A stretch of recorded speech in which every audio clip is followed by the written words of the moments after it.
Sama-sama kita kembali tadabbur Al-Quran. Insya Allah hari ini adalah tadabbur surat Yunus, surat ke-10 ayat 54 sampai 61. Baiklah, saya bacakan terlebih dahulu. A'udzu billahi minasyaitonir rajim. Bismillahirrahmanirrahim. Walau anna likulli nafsin zalamat ma fil ardi laftadat bih wa asarrun nadamata lamma ra'awul azab wa qudiya bainahum bil qisti wa hum la yuzlamun. Nah, jadi di sini ayat ke-54 ya, terkait tentang bagaimana kondisi ya manusia yang menyesal ya di hari akhirat. Nah, di sini orang yang menyesal di akhirat nanti adalah orang-orang yang zalim ya. Nah, zalim baik terhadap dirinya sendiri maupun kezaliman yang paling besar itu adalah mempersekutukan Allah ya. Kezaliman yang pada diri sendiri itu adalah ketika manusia itu bermaksiat ya, melakukan dosa, maka itu dia bersifat zalim ya terhadap dirinya sendiri. Dan kezaliman terbesar itu adalah ketika mempersekutukan Allah ya. Nah, maka di sini Allah menyatakan ya, orang-orang yang zalim ini, dan kalau setiap orang yang zalim itu mempunyai segala yang ada di bumi, tentu dia menebus dirinya dengan itu. Dan mereka menyembunyikan penyesalannya ketika mereka telah menyaksikan azab itu. Kemudian diberi keputusan di antara mereka dengan adil dan mereka tidak dizalimi. Nah, jadi gambaran ya orang-orang yang zalim tadi ya, baik yang bermaksiat ya, tidak bertobat ya selama di dunia, dan juga kezaliman yang besar tadi mempersekutukan Allah, maka mereka berada di dalam neraka ya. Maka ingin sekali mereka itu menebus dirinya ya dengan apapun yang mereka miliki. Seandainya mereka memiliki harta ya, apapun yang mereka miliki, bahkan yang segala yang ada di bumi, mereka ingin menebus dirinya agar terbebas dari azab ya. Dan tampak pada wajah mereka itu ya, di sini dikatakan menyembunyikan penyesalan karena mereka sangat malu ya dengan kesombongan ketika di dunia ya, mereka yang bermaksiat itu ya, maka mereka menyesal, tetapi semua itu tidak berguna ya, termasuk harta yang mereka kumpulkan selama ini ya dengan cara yang haram ya, dengan segala cara ya, maka semua itu tidak ada berguna bagi dirinya, karena tidak bisa ya menebus siksa Allah tadi dengan apapun yang dimiliki selama di dunia. Nah, karena hanya amal soleh yang bisa membebaskan ya manusia di hari yaumil hisab nanti. Nah, jadi kita bersyukur ya ketika masih diberikan Allah bernapas ya, masih sehat, masih ada kesempatan ya. Maka jangan pernah kita sia-siakan ya setiap menit detik ya, waktu kita sangat berharga, karena zikir ya, la ilaha illallah saja ya, itu timbangannya sangat berat ya di sisi Allah.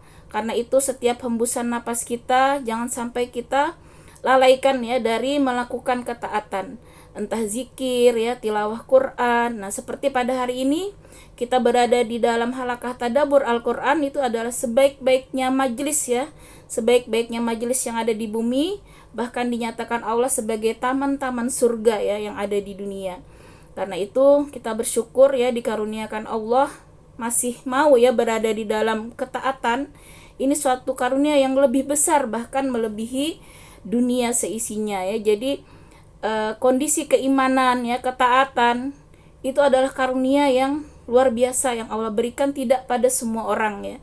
Mungkin saat ini ada yang bermaksiat ya, ada yang melakukan kecurangan dan lain-lain, namun kita ditakdirkan Allah ya berada di dalam halaqah ilmu Al-Quran ya, maka itu suatu karunia yang sangat besar di sisi Allah. Nah, maka tadi ketika sudah berada tadi di dalam azab Allah ya, di neraka, orang-orang zalim tadi ya, baik menjalimi diri sendiri maupun dia mempersekutukan Allah ya dengan kekafirannya, maka mereka sangat menyesal ya, ingin sekali menebus ya siksa itu dengan semua yang mereka miliki. Namun semua itu kata Allah tidak dapat ya menebus ya dirinya. Nah, tidak dapat menggantikan ya azab yang sudah Allah berikan. Dan Allah menyatakan bahwa keputusan Allah tersebut ya tidaklah menzalimi mereka, karena Allah sudah memberikan berbagai macam kesempatan ya selama di dunia ini. Mengapa ya orang-orang yang bermaksiat itu tidak langsung ya Allah habiskan ya, seperti itu, tidak langsung Allah matikan, tetapi selalu Allah berikan kesempatan ya bernapas, Allah beri kesempatan hidup. Itu adalah Allah menginginkan mereka kembali untuk bertobat. Namun ketika batas ya waktu ajal itu sudah sampai, mereka tidak juga bertobat, maka itulah yang terjadi. Akhirnya keputusan Allah sangat adil ya, karena Allah sudah memberi waktu, sudah memberikan petunjuk ya, dengan adanya Al-Quran, diturunkan Allah rasul-rasul ya, kemudian juga masih ada majelis ilmu yang bisa ya mereka akses ya, tapi mereka tidak mau. Maka itu bukan kezaliman Allah ya, tetapi karena kezaliman diri mereka sendiri yang tidak mau menjemput hidayah ya. Jadi hidayah itu memang harus dijemput ya, memang kita harus membuka diri kita ya, ibarat gelas itu ya harus kita buka gelasnya ya. Kalau kita tutup gelasnya ya hidayah itu tidak akan masuk ya. Sama juga kita tidak mau hadir di majelis ilmu ya, kita sibuk hanya urusan dunia ya, tidak mau membuka hati kita ya untuk menerima ayat-ayat Allah ya, maka yang terjadi hidayah itu tidak akan masuk ya ke dalam diri kita, yang menyebabkan kita itu akan didominasi oleh syahwat ya, oleh keinginan-keinginan duniawi, nah oleh kemaksiatan tadi. Nah jadi zalim ya, zalim menjalimi diri sendiri tadi, kemaksiatan ya, kemudian kemalasan ya melakukan ketaatan. Nah itu karena dosa-dosa kita sendiri ya yang tidak mau menjemput hidayah Allah ya. Nah jadi di sini selama kita diberikan Allah kesempatan sehat ya, kemudian diberikan masih ada umur ya, maka berlomba-lombalah kita untuk senantiasa mengisi setiap detik menit kita ya dengan amal-amal soleh, amal-amalan yang diridai Allah. Karena semua itu tidak ada sebiji zarah pun yang tidak Allah berikan ganjaran pahala ya. Walaupun ya hanya senyum ya, nah dikatakan senyum itu pun bernilai sedekah ya, luar biasa ya. Jadi tidak ada sedikit pun perbuatan ya, kalau ikhlas ya, kemudian sungguh-sungguh ya untuk mendapat ridha Allah, maka pasti di situ Allah akan membalas dengan pahala yang berlipat ganda. Sangat adilnya Allah di sini, ketika manusia melakukan dosa itu hanya satu ya, satu dicatat sebagai satu dosa. Dan sebaliknya ketika manusia melakukan kebaikan, bahkan Allah melipat gandakan. Nah kata Allah satu huruf alif ya kan, lam mim ya, satu huruf itu saja Allah ganjar 10 kebajikan. Jadi ketika kita tadi membaca Al-Quran ya, berapa huruf, maka setiap hurufnya itu diganjar dengan melakukan 10 kebajikan. Nah banyak sekali pahala yang kita dapatkan ya dari Al-Quran ini, baik membaca maupun mentadaburi ya, apalagi mengamalkan. Masya Allah, di sini tiada henti-hentinya ya kita memanen pahala yang sangat besar. Karena itu jangan pernah kita tinggalkan ya Al-Quran ini dalam setiap hari kita ya, entah kita tilawah, tadabur ya, menghafalkan maupun berusaha mengamalkan ya ayat-ayatnya. Nah kemudian di ayat 55, ala inna lillahi ma fis samawati wal ard ala inna wa'dallahi haqqun walakinna aktsarahum la ya'lamun. Nah kemudian Allah tegaskan, ketahuilah sesungguhnya milik Allah lah apa yang ada di langit dan di bumi. Bukankah janji Allah itu benar, tetapi kebanyakan mereka tidak mengetahui. Nah artinya tadi ya, mereka mau menebus ya dengan apapun yang ada di dunia ya, harta ya, misalnya tadi mau menebus azab Allah, sia-sia ya, karena semua yang ada di langit ya, yang ada di bumi itu juga milik Allah. Maka tidak akan bisa ya tadi menebus, menggantikan ya siksa itu dengan harta dunia dan jabatan atau apapun ya, kekayaan selain ya amal soleh dan keimanan ya. Hanya iman dan amal soleh yang nanti menjadi harta simpanan kita ya, Nah, harta simpanan kita yang bisa nantinya membeli surganya Allah, ya, mendapatkan rahmat dan ridhanya Allah. Nah, karena itu perniagaan yang tidak akan rugi ya adalah ketika kita sungguh-sungguh ya beribadah kepada Allah dengan tulus ikhlas dan dengan kesungguhan, ya, hanya mengharap ridha Allah. Maka di sini Allah tegaskan, ya, seluruh apapun yang ada di langit, di bumi itu adalah milik Allah. Dan Allah menyatakan bahwa janji Allah itu benar. Nah, artinya selama ini orang-orang yang mendustakan ya hari berbangkit, hari yaumil hisab, ya, kemudian mendustakan adanya hari kiamat, hari pembalasan, maka semua itu nanti mereka akan melihat ya dengan nyata bahwa semua janji-janji Allah di Al-Qur'an itu semuanya benar, kata Allah. Nah, tetapi kebanyakan mereka tidak mengetahui. Nah, tapi kebanyakan manusia memang ada yang tidak peduli ya dengan Al-Qur'an ini ya, bahkan Al-Qur'an itu tersimpan ya di lemari berdebu begitu ya. Jangankan tilawah ya, apalagi untuk tadabur. Nah, itulah yang membuat ya manusia itu akhirnya tidak memahami ya pesan-pesan yang Allah sampaikan ya, mengapa hatinya sakit ya, hatinya seperti mati ya, tidak tergerak ya untuk mengikuti kajian ya, tidak tergerak untuk berinteraksi dengan Al-Qur'an. Nah, itu karena kebodohan manusia sendiri ya, karena Allah sudah memberikan jalan namun manusia menutup dirinya ya, menutup hidayah tersebut.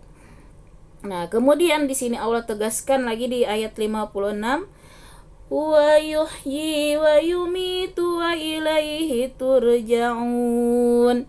Dialah yang menghidupkan dan mematikan, dan hanya kepadanya kamu dikembalikan. Nah, kita sebagai orang beriman harus yakin ya 100%, tidak boleh ada keraguan bahwa kita ini ya nantinya dihidupkan dan dimatikan kembali ya. Setelah kita sekarang kita hidup, nanti pasti kita semua akan mati dan kembali akan Allah hidupkan. Nah, saat hidup yang kedua itulah ya kita kembali kepada Allah dan mempertanggungjawabkan seluruh yang kita lakukan di dunia ini ya. Kemana umur kita dihabiskan ya, untuk apa ya, kemudian ilmu kita ya sudahkah diamalkan, harta kita sudahkah digunakan ya dengan cara yang benar, apakah mendapatkannya juga dengan cara yang benar ya. Jadi kalau harta itu yang ditanya dari mana ya, bagaimana cara mendapatkan dan bagaimana cara menggunakan ya. Kemudian masa sehat kita ya, masa muda kita, semua akan ditanya, sudahkah digunakan semuanya itu untuk beribadah kepada Allah, atau sebaliknya kalau digunakan untuk bermaksiat, maka yang tadi ya berlaku adalah azab Allah. Nah, di sini sudah sangat jelas ya bagi kita orang yang beriman, tidak boleh ada keraguan sedikit pun bahwa kita akan mati ya. Yang namanya kematian itu pasti ya terjadi pada makhluk yang bernyawa. Nah, karena itu Allah kirim sudah ya tanda-tanda ya. Jadi jangan sampai kita lengah ya, termasuk tumbuhnya uban ya, kemudian sakit-sakitan ya, sudah mulai 40 ke atas sudah mulai rematik ya, kemudian tekanan, segala penyakit bermunculan ya, itu artinya sudah ya tanda-tanda tubuh kita ini memang melemah ya. Artinya ya kita harus ikhlas ya menerima dan sadar ya, berarti tidak lama lagi kita ya, ibarat mesin itu udah semakin tua ya, maka kita harus bersiap-siap ya untuk mengumpulkan bekal yang terbaik ya untuk menghadapnya, sehingga kapanpun ya Allah menjemput kita, kita harus siap. Nah, ketika kita sudah siap ya, ridha, ikhlas ya ketika Allah menjemput kita, itulah yang akhirnya husnul khatimah ya, tersenyum ya. Nah, kematian husnul khatimah itu ketika kita memang selalu mengingat ya kematian, kemudian kita juga mempersiapkan amal-amal soleh ya, bersungguh-sungguh dalam hidup kita ini ya untuk berjalan di dalam syariat Allah. Kemudian kita ridha, ikhlas ya dengan penyakit, dengan segala yang Allah kirimkan tanda-tanda ya, kita sikapi dengan ikhlas, ridha ya.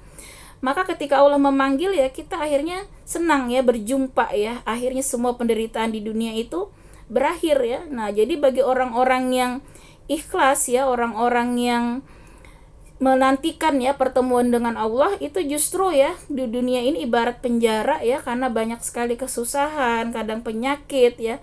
Nah, tapi kalau sudah meninggal ya, bagi orang-orang yang beriman dan senantiasa beramal soleh, itu justru hilang semua ya penderitaan dunia. Nah, jadi dia bertemu Allah itu suatu kerinduan ya, suatu kebahagiaan. Makanya yang ada tersenyum ya, orang-orang yang meninggal husnul khatimah itu dia sangat senang ya berjumpa dengan Allah yang maha pengasih, penyayang ya, yang memberikan kebahagiaan yang abadi. Nah, disinilah ya kita memaknai tadi ya, bahwa kita pasti akan mati. Maka jangan sampai kita terlena ya, karena di dunia ini kata Rasulullah, ibarat kita itu hanya menyeberang jalan ya, jadi sebentar sekali kita di dunia. Nah, kita di dunia itu kalau dibandingkan akhirat ya, hanya hidup sekitar 2-3 jam saja ya, sebentar sekali. Nah, bahkan seperti menyeberang jalan kata Rasulullah ya, saking sebentarnya ya, atau seperti digambarkan juga oleh Rasulullah ya, ketika kita bepergian ya, jalan, kemudian kita berteduh sebentar ya di bawah pohon, minum-minum ya, maka seperti itulah dunia. Sedangkan tujuan kita sebenarnya itu adalah akhirat ya, kehidupan yang sebenarnya itu adalah akhirat. Dan dunia ini hanyalah tempat kita untuk menanam ya, ibarat kita itu menanam ya, maka panennya nanti di akhirat itulah. Makanya kita nggak usah sedih ya di dunia itu ketika merasa kadang tidak adil ya, merasa kadang tidak sesuai harapan ya, karena dunia ini bukan tempat keadilan ya. Nah, keadilan yang sebenarnya nanti ya di yaumil akhir. Nah, jadi keadilan Allah itu akan berlaku nanti di yaumil akhir ya. Kalau di dunia ini ya, semua kita sikapi dengan sabar dan syukur, maka semuanya baik, tidak ada yang susah ya. Ketika dikasih penyakit, kita sabar, ikhlas, maka itu Masya Allah yang menggugurkan dosa-dosa ya, dan juga menjadi simpanan pahala yang sangat besar. Bahkan ya orang-orang yang meninggal itu ya, yang tidak pernah sakit itu menyesal ya, melihat temannya yang pernah sakit di dunia, bahkan dia pengen hidup lagi ke dunia, pengen tubuhnya dicincang-cincang gitu ya, saking nikmatnya ternyata orang yang sakit itu ya, surganya sangat tinggi ya, pahalanya sangat besar. Maka orang yang tidak pernah sakit itu bahkan pengen rasanya kembali ke dunia dan diberikan sakit ya. Masya Allah, jadi luar biasa ya. Ternyata dibalik ya sakit, musibah itu ya, itu cara Allah mengangkat derajat kita. Karena mungkin dengan ibadah kita itu ya tidak seberapa ya kalau diganjar surga. Karena Allah cinta dengan kita ya, akhirnya Allah berilah ya penyakit, musibah, maka itulah yang akan mengangkat derajat kita ya di surga. Jadi Masya Allah, bagi orang yang beriman ya, tidak ada yang buruk ya, kata Rasulullah. Ketika ditimpa ujian, musibah, sakit, dia bersabar, maka itu adalah kebaikan yang sangat besar. Begitu juga ya ketika diberikan kenikmatan. Nah, bagi orang yang beriman, dia bersyukur ya. Kenikmatan itu tidak membuatnya lalai, tidak membuatnya sombong, tidak membuat dia berbangga ya dengan harta dan segala macam yang Allah berikan, tetapi dia bersungguh-sungguh ya dengan harta, misalnya jabatan atau apapun itu, dijadikan sebagai ladang pahala ya, dijadikan sebagai sarana untuk beribadah. Maka itulah yang beruntung ya, ketika manusia itu diberikan kenikmatan, dia bersyukur, dengan syukurnya dia gunakan dalam ketaatan. Maka yang terpenting ya, bagaimana kita selalu mengelola ya iman di dalam dada kita ini, hati kita ini senantiasa ikhlas ya, ridho menerima semua takdir Allah. Maka itulah kebaikan yang sangat besar ya, Masya Allah. Jadi tidak ada kekhawatiran nanti ketika bertemu Allah ya, ketika kita ridho, ikhlas semua dengan yang Allah takdirkan ya, apapun itu. Karena kita selalu berprasangka baik ya, karena Allah, kita yakin ya dengan memahami di Al-Quran ini, Allah menjamin ya bahwa Allah tadi maha adil, maha rahman, maha rahim ya. Maka tidak ada kezaliman sedikit pun ya atas yang menimpa kita. Nah, kalaupun ada tadi, itu hanyalah cara Allah untuk membersihkan kita dari dosa-dosa, sampai manusia itu berjalan tanpa dosa, kata Allah. Saking Allah tuh sayangnya sama kita ya, Allah ingin semua manusia itu masuk surga. Makanya berbagai macam cara Allah membersihkan kita itu ya, dengan musibah, penyakit ya. Itu cara Allah membersihkan kita supaya kita kembali kepada Allah. Jadi intinya di setiap musibah, setiap ujian itu adalah supaya kita kembali ya, kembali mendekat kepada Allah, kembali beribadah dengan sungguh-sungguh. Maka itulah manusia yang lulus ya menghadapi ujian-ujian di dunia ini. Nah, kemudian kita lanjut di ayat 57 ya, bagaimana di sini karunia yang terbesar ya, yaitu Al-Qur'an. Di sini Allah menjelaskan fungsi dari Al-Qur'an ya. Ya ayyuhan nasu qad ja'atkum mau'izatum mir rabbikum wa shifaa'un lima fis sudur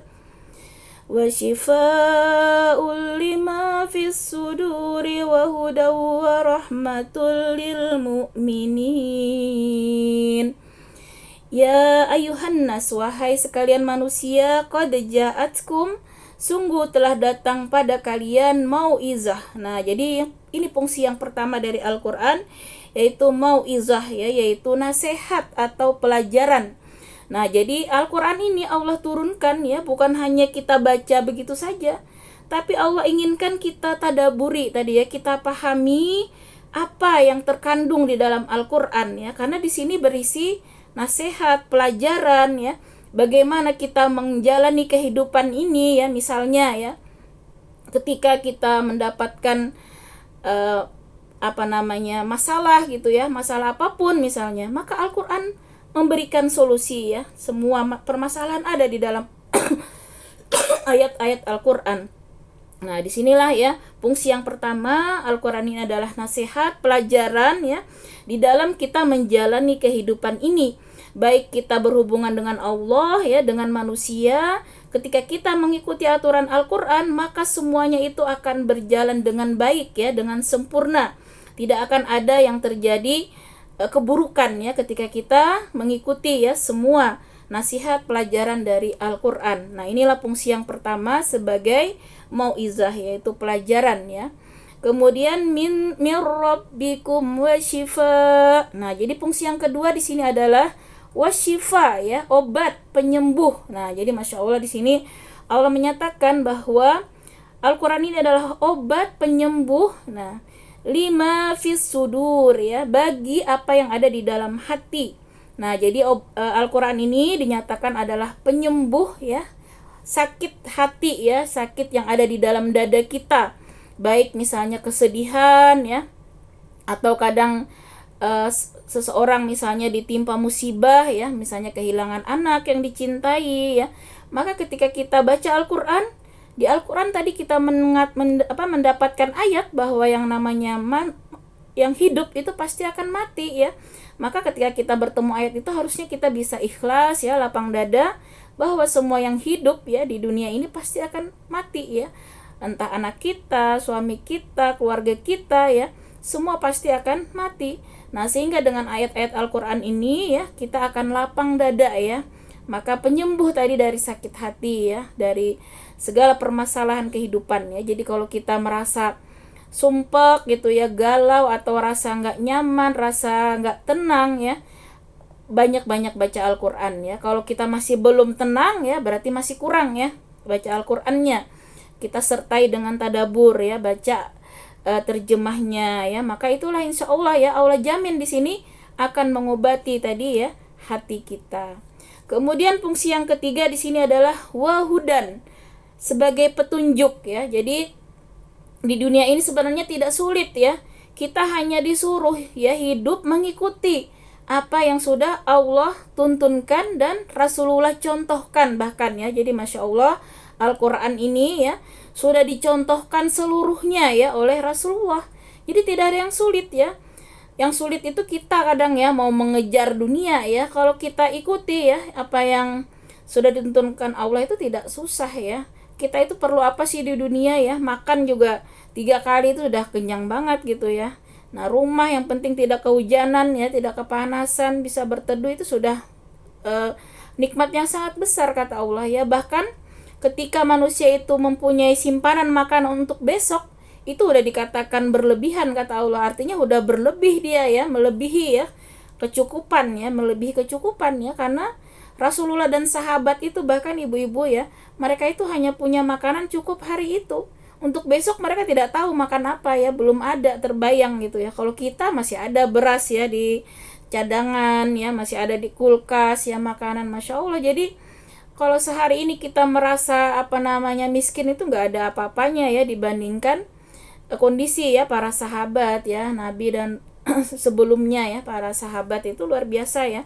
Mereka makanan saja untuk hari ini ya kadang belum cukup ya, hanya kadang punya 3 biji kurma ya. Bahkan Rasulullah pernah sebulan itu tidak mengasap, tidak ada asap ya di dapurnya, saking tidak ada makanan yang dimasak ya. Mereka hanya makan ya, hari mencari hari ini dapat dimakan hari ini, seperti itu. Maka di sini ya jadi petunjuk tadi, kalau kita ikuti ya apa yang sudah Allah tuntunkan ya, bagaimana kita hidup di dunia ya sebagaimana yang dicontohkan Rasulullah ya, baik berhubungan dengan Allah, dengan manusia ya, dalam berkeluarga, dalam mendidik anak ya, dalam bermasyarakat. Nah, jadi petunjuk seluruhnya ya, dalam berbisnis, dalam bernegara ya, semua sudah sangat lengkap ya di dalam Al-Qur'an. Maka Al-Quran inilah ya petunjuk yang dijamin Allah, kebahagiaan bukan hanya di dunia ya, tapi juga sampai di akhirat. Nah, ini fungsi yang ketiga ya dari Al-Quran sebagai hudan ya, petunjuk. Nah, yang terakhir di sini fungsinya adalah warahmatan ya, dan rahmat lil mukminin. Nah, cuma kalau rahmat ini beda ya, di sini Allah tambahkan warahmatul lil mukminin, dan menjadi rahmat bagi orang-orang yang beriman ya. Nah, jadi Al-Quran ini akan menjadi rahmat ya bagi orang-orang yang beriman, orang-orang yang percaya, yang mau mengamalkannya. Nah, jadi rahmat ini artinya kebaikan yang sempurna ya ibu-ibu. Jadi rahmat inilah yang mengantarkan kita ke surga ya. Jadi kalau amal ibadah kita saja ya itu tidak akan seberapa ya, tidak sanggup ya membayar surganya Allah yang maha indah ya, yang luar biasa ya. Tetapi karena rahmat kasih sayang Allah inilah yang menyampaikan kita ke surga, dan ini sangat kita perlukan ya, rahmat Allah ini, dan ini kita dapatkan dari Al-Quran. Nah, karena itu kalau kita mau banyak dapat rahmat Allah ya, kasih sayang Allah, maka jangan pernah kita tinggalkan Al-Quran dalam setiap hari ya. Kita harus terus ya membacanya ya, kemudian mentadaburinya, menghafalkannya ya, dijadikan zikir kita ya, Masya Allah. Jadi jangan pernah ya kita tinggalkan Al-Quran. Nah, bahkan ya kalau di waktu-waktu sempit ya, kita bisa amalkan ya, misalnya Qul huwallah 10 kali ya, surat Al-Ikhlas, maka itu sama dengan membangun satu istana di surga. Nah, maka dari itu tiap hari jangan pernah kita tinggalkan ini Bu ya, 10 kali ya sehari minimal kita baca Qul huwallah, tiap hari kita membangun istana di surga ya, Masya Allah ya. Kemudian masih banyak ya surat-surat yang lain ya, ada yang 1/4 Al-Quran ya dikatakan, karena Qul huwallah itu ya membaca 1 kali disamakan dengan pahalanya membaca 1/3 dari Al-Quran ya. Nah, jadi kalau 1/3 Al-Quran berarti sama dengan 10 juz pahalanya Bu. Jadi Masya Allah ya, kalau kita sebelum tidur itu baca 3 kali Qul huwallah, sama dengan kita menghatamkan 1 Al-Quran ya pahalanya. Nah, jadi ada ya memang ayat surat-surat tertentu di sini ya yang Allah berikan sangat besar ya pahalanya, jangan kita lewatkan tadi ya, dalam rangka mendapatkan rahmat Allah tadi ya, luar biasa. Jadi Al-Quran ini Masya Allah kita bersyukur sekali ya, karena Al-Quran ini sumber tadi ya, sumber segala macam kebaikan ya, obat, syifa ya, kemudian petunjuk, hudan ya, rahmat. Karena itu inilah ya, makanya Allah menyatakan ya, sebaik-baik manusia ya di muka bumi itu adalah orang yang senantiasa belajar Al-Quran dan mengajarkannya. Nah, Masya Allah, bahkan Allah jamin ya, orang yang senantiasa belajar Al-Quran dan mengajarkannya ini ya, termasuk keluarga Allah yang ada di bumi. Nah, jadi kedudukan yang paling tinggi ya ternyata orang-orang yang Ahlul Quran ini ya. Jadi mudah-mudahan upaya kita ya untuk terus mengkaji Al-Quran ya, baik tilawah, tadabur ya, dan berusaha mengamalkan ya isi Al-Quran ini. Mudah-mudahan kita termasuk ya orang-orang yang menjadi Ahlul Quran ya, amin ya rabbal alamin. Selanjutnya kita lihat di ayat 58. Qul bifadlillahi birahmatihi fabidzalika falyafrahu huwa khairum mimma yajma'un. Katakanlah Muhammad, dengan karunia Allah dan rahmatnya hendaklah dengan itu mereka bergembira, itu lebih baik daripada apa yang mereka kumpulkan. Nah, jadi di sini ya Allah nyatakan kebahagiaan terbesar yang membuat kita itu harusnya berbahagia ya adalah karunia Allah dan rahmatnya. Nah, jadi bukan dengan harta ya, bukan dengan jabatan, misalnya dengan kekayaan ya. Bukan itu harusnya yang membuat manusia itu bergembira tadi ya, berbahagia. Tapi kebahagiaan yang sejati ya, kebahagiaan yang hakiki itu adalah mendapatkan karunia Allah dan rahmatnya. Nah, karunia Allah tadi adalah kemauan kita ya untuk termasuk ya hadir di pengajian ya, kemauan kita untuk terus ya istiqomah menjalankan aturan-aturan Allah ya. Kemudian rahmat Allah tadi adalah janji Allah surga nantinya ya bagi orang-orang yang senantiasa tadi beramal soleh ya. Nah, jadi karunia Allah inilah karunia kita mau tahajud ya, mau tilawah Quran, mau sholat duha ya. Kalau yang wajib itu sudah pasti ya. Maka tambahan itu adalah yang sunnah-sunnah ya, berzikir ya, Masya Allah. Jadi itulah harusnya yang disyukuri ya, kebahagiaan yang luar biasa yang harusnya membuat kita itu bergembira. Jadi kita tidak usah sedih ya melihat orang misalnya beli mobil baru, misalnya rumah baru gitu ya, itu tidak ada apa-apanya ya. Harusnya tidak membuat manusia itu sedih ya ketika luput dari dunia ya, karena itu kata Allah lebih baik tadi ya karunia Allah dan rahmatnya daripada apa yang mereka kumpulkan. Artinya apapun di dunia ini, mau sebanyak apapun kekayaan, itu tidak ada apa-apanya dibandingkan karunia Allah, yaitu berupa tadi kemauan kita ya untuk senantiasa beribadah, beramal soleh.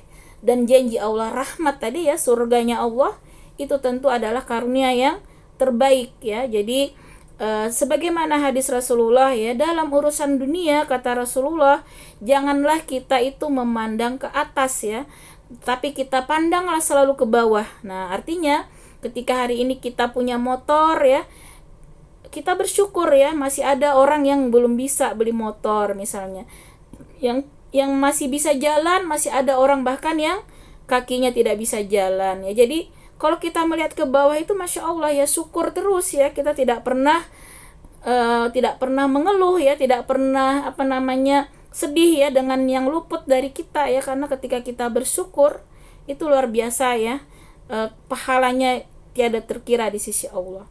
Nah, jadi urusan dunia maka kita selalu diperintahkan oleh Rasul ya memandang ke bawah ya. Nah, kalau urusan akhirat barulah kita memandang ke atas ya. Hari ini kita tilawah 1 juz, para sahabat itu seminggu hatam ya, jadi mereka sehari kurang lebih ya 5 juz ya.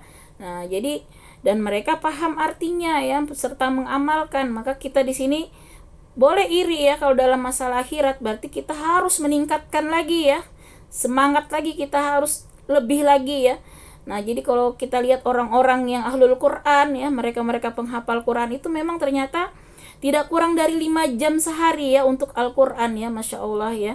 Mereka menghususkan waktunya ya, tidak kurang dari 5 jam ya untuk senantiasa berinteraksi dengan Al-Quran ya. Wajar ya mereka hafalannya bisa mereka jaga ya. Bagaimana mereka akhirnya sedikit pun tidak ada celah ya untuk melakukan maksiat ya, karena ternyata dengan banyaknya berinteraksi dengan Al-Quran ini menutup ya pintu-pintu syahwat ya, menutup pintu-pintu godaan setan, sehingga tidak pernah terpikir pun, tidak pernah mereka untuk bermaksiat ya.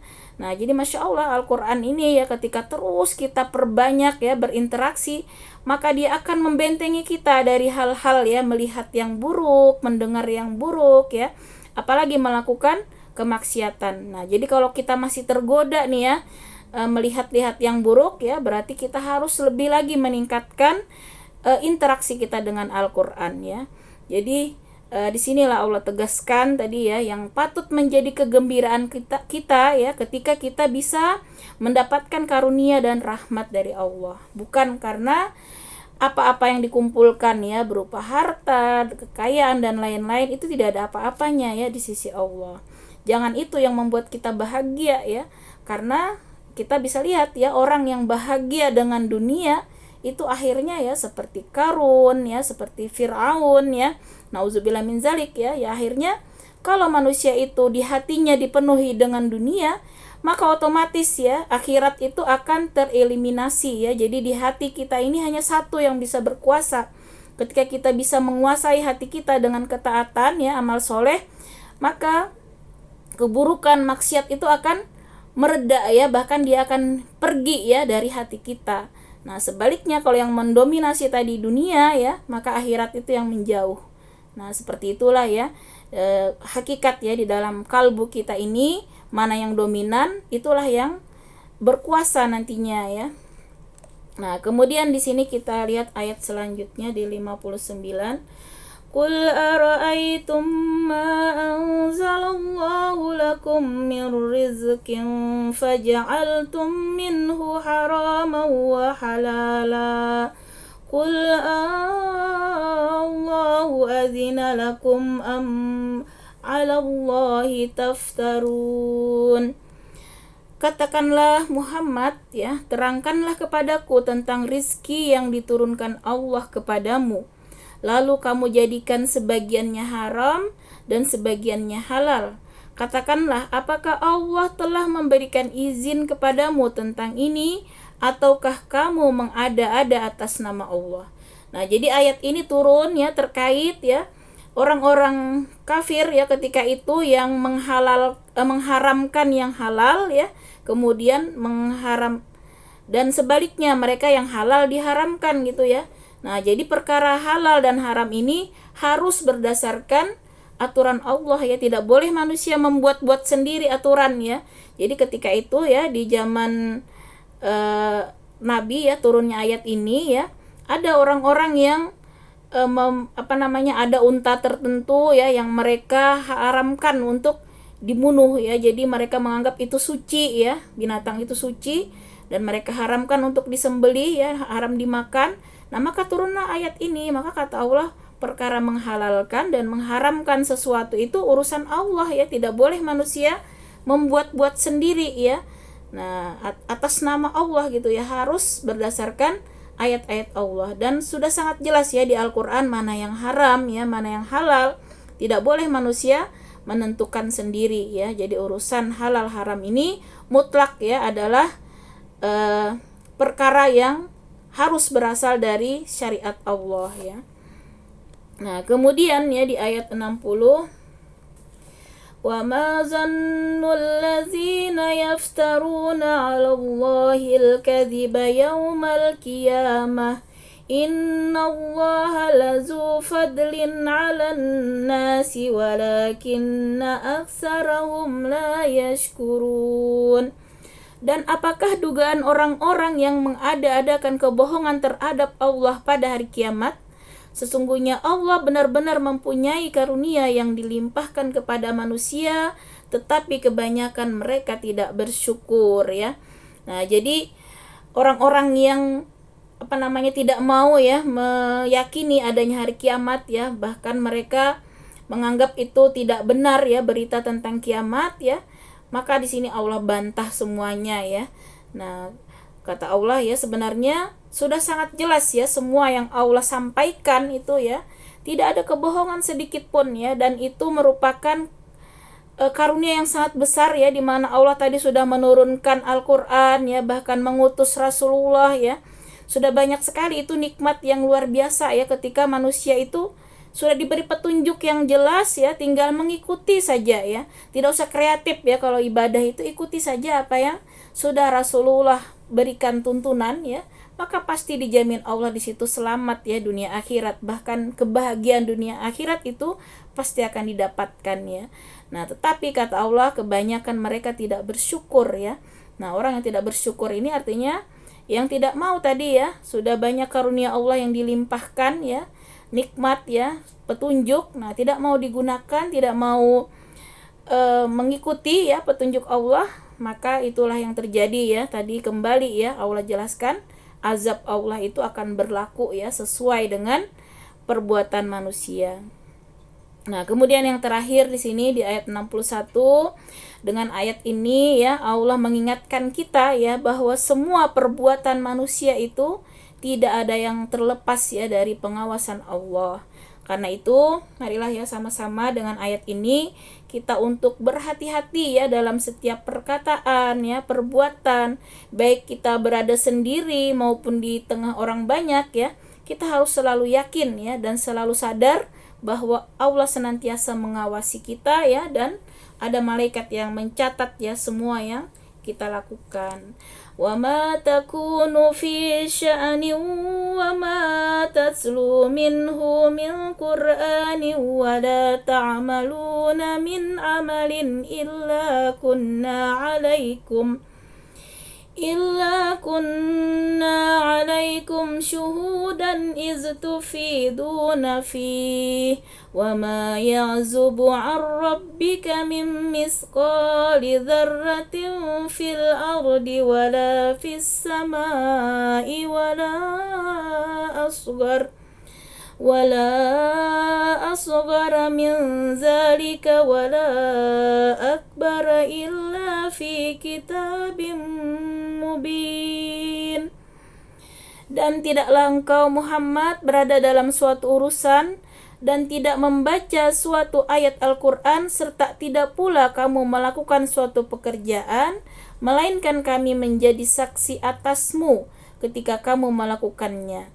Tidak lengah sedikit pun dari pengetahuan Tuhanmu, biarpun sebesar zarah, baik di bumi maupun di langit. Tidak ada sesuatu yang lebih kecil dan yang lebih besar daripada itu, melainkan semua tercatat dalam kitab yang nyata, yaitu Lauh Mahfuz. Nah, jadi di sini Allah tegaskan ya, saat kita membaca Al-Quran ataupun tadi melakukan pekerjaan apapun, kata Allah di sini semuanya ada saksi ya, ada saksi, ada yang menyaksikan.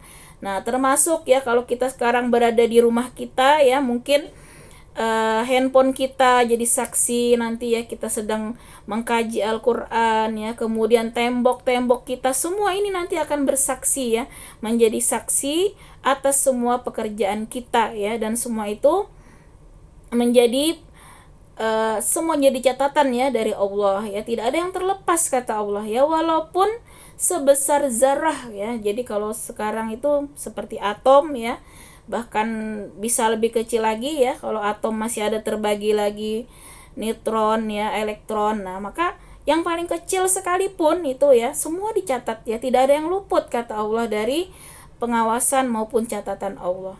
Jadi tidak ada yang sia-sia ya, setiap hembusan napas kita la ilaha illallah atau membaca sholawat ya, atau istighfar ya, sambil masak kita baca salawat, baca ayat-ayat Quran yang kita hafal ya, Masya Allah ya, semua itu tidak akan luput dari catatan Allah ya, kecuali ya kalau misalnya di kamar mandi gitu ya. Nah, kalau selama tempat itu tidak diharamkan ya untuk kita melakukan amal soleh ya, jangan pernah kita lewatkan sedikit pun ya. Mau kita sambil naik motor ya, sambil nyetir gitu ya, zikir terus ya, jangan pernah lepas. Nah, sebelum tidur ya, apapun yang bisa kita lakukan, Masya Allah semua itu menjadi simpanan amal ya. Tidak tahu kita yang mana nanti ya yang akan mendatangkan rahmat ya, maka nanti yang terbaik, yang terikhlas ya, yang sungguh-sungguh ya hanya mengharap ridha Allah, kita tidak tahu. Bisa jadi ya, banyak ya perkara, kadang ada kan ya cerita ya, seorang ulama itu sudah bangga ya dengan amal solehnya selama ini ya, tapi dengan kebanggaannya itu ya dia merasa yakin ya masuk surga, malah akhirnya ya kata Allah tidak ada apa-apanya amalnya itu ya. Nah, kemudian dia menyesal ya, dalam sesaat dia menyesal, ternyata penyesalan sesaatnya itu ya akibat terlalu pede ya dengan amal solehnya, ternyata justru itu yang sangat besar timbangannya yang mendatangkan rahmat Allah. Nah, jadi kita tidak tahu kadang ya, bisa jadi perkara yang mungkin kita anggap remeh-temeh ya, bisa jadi disitulah rahmat Allah hadir ya. Jadi rahmat Allah itu tidak tahu ya, datangnya itu benar-benar terpilih ya, Allah yang tahu kondisi hati kita. Nah, kondisi hati kita saat itu benar-benar ikhlas ya, benar-benar di situ yang terbaik kita persembahkan untuk Allah, mengagungkan Allah ya. Bisa jadi itulah yang rahmatnya turun ya, kemudian yang terbesar ya pahalanya di sisi Allah. Jadi senantiasalah kita berupaya ya dalam ibadah itu, bukan hanya zahir ya, jadi yang terpenting itu menata hati kita ya ketika dalam beribadah, mulai dari niat yang ikhlas ya, tulus ikhlas, tidak ada yang lain. Ketika kita melakukan ibadah, niatnya tidak ada lain, hanya semata-mata supaya Allah ridho, supaya Allah menerima ya ibadah kita. Tidak kita berharap apapun ya, hanya mengharap Allah menerima ibadah kita, Allah ridho ya. Itu saja ya. Maka yakinlah semua kebaikan itu akan mengikuti ya, bahkan ya dunia itu nanti yang akan mengejar kita. Nah, jadi pernah suatu waktu ya Khalifah Umar bin Khattab ya ketika mendapatkan ya ghanimah ya hasil rampasan perang, itu banyak sekali unta ya, kuda, kemudian emas segala macam ya, maka ada sahabat yang berucap ya, karunia apa namanya, sangat besar ini karunia Allah ya. Maka Umar menyatakan di ayat ini tadi ya, karunia Allah itu bukan ya berupa harta, bukan berupa tumpukan kekayaan ini, kata Umar ya, tapi adalah ketika kita tadi bisa ya melakukan ibadah itu dengan tulus ikhlas yang terbaik ya, amal soleh yang terbaik, maka itulah yang akan mengundang rahmat Allah ya.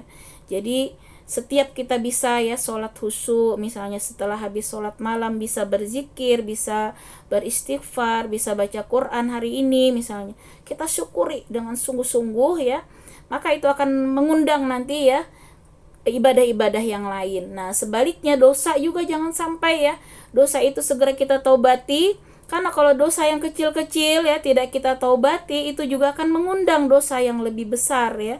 Jadi jangan pernah kita mengabaikan ya dosa, walaupun hanya mata kita misalnya melihat yang tidak pantas ya, tanpa sengaja misalnya nih lagi scroll itu yang cari kajian misalnya, tiba-tiba muncul yang nggak benar gitu, segeralah kita istighfar ya, mohon ampun ya atas dosa mata dan seterusnya. Jangan pernah kita menunda-nunda ya untuk bertobat ya. Ini tadi pesan-pesan ya pada hari ini, di mana Allah menyampaikan ya kepada kita untuk yakin ya bahwa hari pertemuan ya, hari pembalasan itu memang ada ya, karena kita semua nanti akan mati kembali kepada Allah. Maka kita persiapkan ya sungguh-sungguh. Al-Quran inilah menjadi sarana kita ya sebagai tadi petunjuk ya, kemudian obat hati kita ya, obat penyakit hati ya. Penyakit hati itu bisa ria kadang ya, atau penyakit hati seperti iri dengki ya, suka gibah misalnya, sombong. Nah itu penyakit hati semua tuh ya. Kalau ada sifat-sifat negatif ya, maka Al-Quran ini menjadi penyembuh tadi ya semua penyakit-penyakit hati yang ada pada diri kita ya. Kemudian dari sumber rahmat Allah ya. Dan inilah pegangan hidup kita ya, Al-Quran, kemudian sunnah ya, kita ikuti semua yang sudah dituntunkan oleh Rasulullah, maka tadi tidak ada yang disia-siakan ya, walaupun sebiji zarrah, kata Allah, semuanya akan mendapatkan ganjaran pahala ya. Demikian ummahat fillah rahimakumullah. Semoga Allah ya memberikan ya kepada kita senantiasa petunjuk hidayah ya, inayahnya, taufiknya untuk senantiasa kita istiqomah di jalan Allah. Semoga kita semua